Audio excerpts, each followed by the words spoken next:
Hola, mi nombre es Misael Cázares y este video es el primero de una serie de videos donde estaremos hablando de Git y cómo podemos trabajar con Git para llevar el control de versión de código o el control de versiones de nuestros proyectos. Bien, comencemos por definir qué es Git. Git es un sistema de control de versiones distribuido mayormente utilizado en los proyectos de desarrollo de software. Fue creado por Linus Torvalds en 2005 como una alternativa al sistema de control de versiones anteriormente llamado CVS. Git nos permite llevar el control de versión de código o control de versión de nuestros proyectos y está diseñado para llevar control de código tanto de pequeños proyectos como de grandes proyectos, haciendo así una forma rápida de llevar este control de códigos y de manera eficiente. El propósito general o principal de Git es rastrear los cambios realizados en los diferentes archivos de un proyecto a lo largo del tiempo. Es decir, los cambios y modificaciones a partir de que se lleva el control o que se pone en el seguimiento, permitiendo así a los desarrolladores trabajar o a los desarrolladores de un equipo trabajar de manera eficiente, ya que les permite colaborar en un mismo proyecto y fusionar sus cambios de forma ordenada. Es decir, nos permite incluso trabajar en el mismo archivo de código es diferentes funcionalidades y después realizar la integración de esos cambios. Dentro de las principales características de Git tenemos las siguientes, que nos permite realizar o trabajar con ramas. ¿Qué quiere decir esto? Quiere decir que yo puedo sacar una copia del repositorio principal o de donde está mi proyecto, una copia de mi proyecto y crear una rama donde yo voy a tener una versión de ese proyecto. Entonces, después de que yo trabaje una funcionalidad del sistema o del desarrollo de software que estoy haciendo, yo puedo integrar esa rama nuevamente al proyecto principal. Viéndolo gráficamente tenemos, digamos que master en este diagrama, master es nuestro proyecto principal, es el punto de arranque. ¿Listo? De ahí nosotros vamos a tener una rama que se va a llamar develop, donde nosotros vamos a estar guardando o almacenando las características que están en desarrollo. Y luego podemos tener más ramas por diferentes temas o funcionalidades. Entonces, nosotros vamos a tener la rama maestra donde va a estar el código principal o digamos que el proyecto principal o del cual arrancamos. Desde ahí sacamos una de desarrollo y una por cada tema que tengamos. Entonces, cada desarrollador va a poder estar trabajando en su propio tema, en su propia rama, con una versión del código inicial. Después, vamos a trabajar esa funcionalidad y una vez que se termine esa funcionalidad, nosotros podemos regresar a desarrollo y de desarrollo hasta la rama principal, ¿no?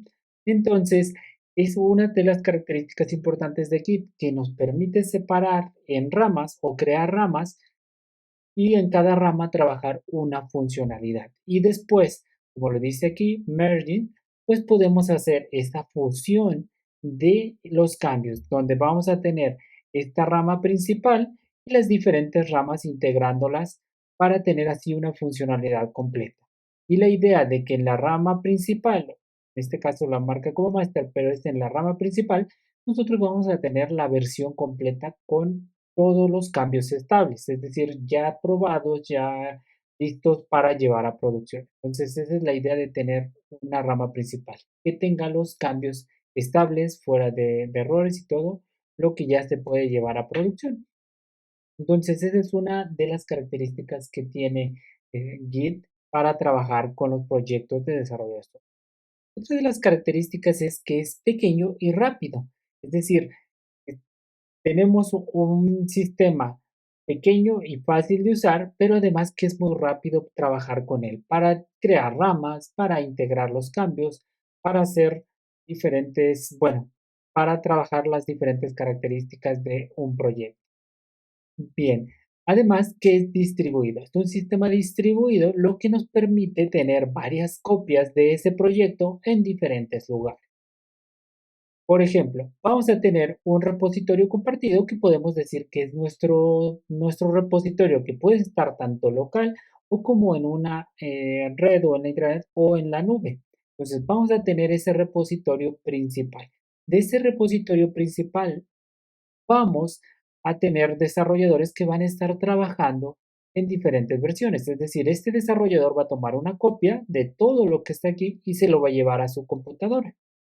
Este otro desarrollador va a tomar una copia de acá y se lo va a llevar. Entonces vamos a tener que cada desarrollador va a tener una copia del código principal o del repositorio principal.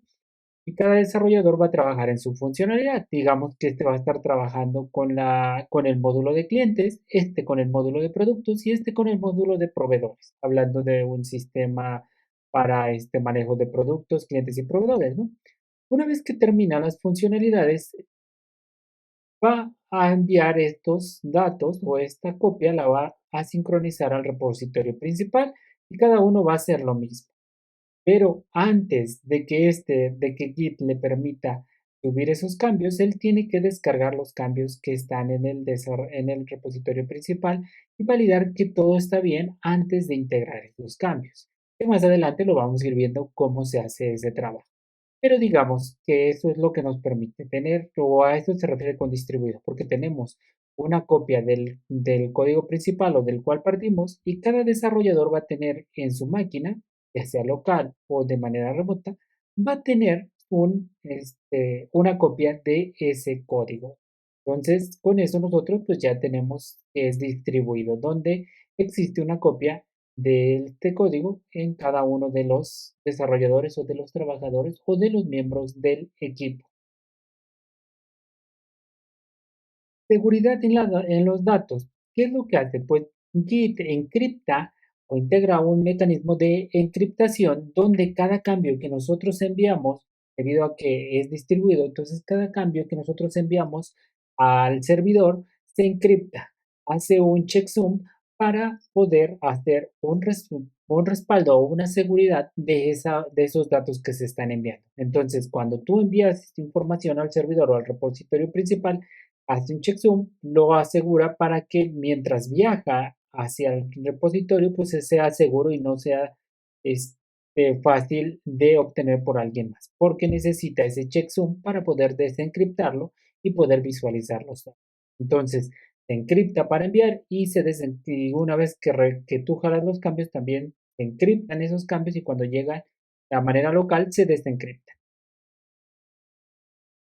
Nos permite trabajar en una área. Entonces, vamos a tener, por ejemplo, un directorio donde vamos a estar trabajando. Después de eso, con un comando que se llama git add, nosotros lo metemos al área donde nosotros vamos a estar dando ese seguimiento o vamos a decir, si quiero que me hagas el track de estos con el comando add. Entonces decimos, queremos que nos hagas el track de estos archivos, ¿no? Tú estás modificando, los agregas al área de staging y después con commit los envías al repositorio. Una vez que tú haces el commit, estás confirmando que esos cambios están bien hechos y o que todo está ok y que los quieres respaldar en el repositorio. Una vez que los mandas al repositorio, se crea una nueva versión de ese código. Entonces, mientras estás haciendo cambios aquí, no se guarda nada. Aquí se está dando el tracking o el seguimiento de esos cambios. Una vez que tú los agregas al área de staging, entonces están listos para enviar al repositorio. Y una vez que tú haces el commit, confirmas que esos cambios quieres que se vayan al repositorio y se cree una nueva versión de ese código. Otra característica es que es libre y de código abierto. Es decir, Git es un sistema libre, lo podemos descargar, lo podemos instalar en nuestra computadora, puede correr en Linux, Windows y Mac. Entonces, y es de licencia en GNU. Entonces está libre, digamos, es de código abierto, nosotros podemos hacer modificaciones. Bien, entonces estas son las características que tenemos dentro de lo que es Git, nuestro sistema distribuido para el control de versiones de código, control de versiones de nuestros diferentes proyectos. Es mayormente utilizado con código o en el proyecto de desarrollo de software, pero lo podemos utilizar para cualquier proyecto. Claro que si lo utilizamos para algún proyecto de renders, o proyectos pesados de videos, de música, pues vamos a tardar más en el envío de datos, ¿no? Por eso es que es mayormente utilizado con archivos. Con archivos, pues archivos de código, a lo mejor diferentes proyectos donde se lleva documentación también se puede utilizar, pero como les digo, es mayormente utilizado en los proyectos de desarrollo de software. Y bueno, con esa finalidad lo estamos compartiendo en este canal, con la finalidad de que aprendamos a trabajar con Git en nuestros proyectos y no suframos con el control de versiones de código, como se manejaba anteriormente aquí en Git o otros sistemas de control de versiones, donde tú hacías tu control de versiones por carpetas, las renombrabas o simplemente hacías copia de la copia, con fecha. Bien, Git nos viene a resolver ese problema para llevar el control de versiones, ya que nos permite llevar un seguimiento desde la versión inicial hasta la versión final y nos permite revisar ese historial. Incluso si nosotros queremos en algún momento regresar a una versión anterior, nosotros podemos regresar a una versión anterior. Entonces, realmente Git nos viene a facilitar todo ese tema de control de versión. Pues bien, por este video es todo. Espero que les guste este contenido. Como les comenté, es el primero de varios videitos que vamos a estar haciendo para trabajar con Git y un poquito de GitHub. Va a ser una serie de videos de cómo trabajar con Git de forma básica, pero que nos va a permitir ya llevar el control de versiones de nuestro código y poder respaldar nuestro código pues en algún repositorio o en algún sistema de control de versiones, perdón, algún servidor de control de versiones como va a ser GitHub, DevOps de Azure DevOps, podemos tener GitLab y entre otros muchos más, ¿no? Pero por el momento dejemos el video hasta acá y nos vemos en el próximo video.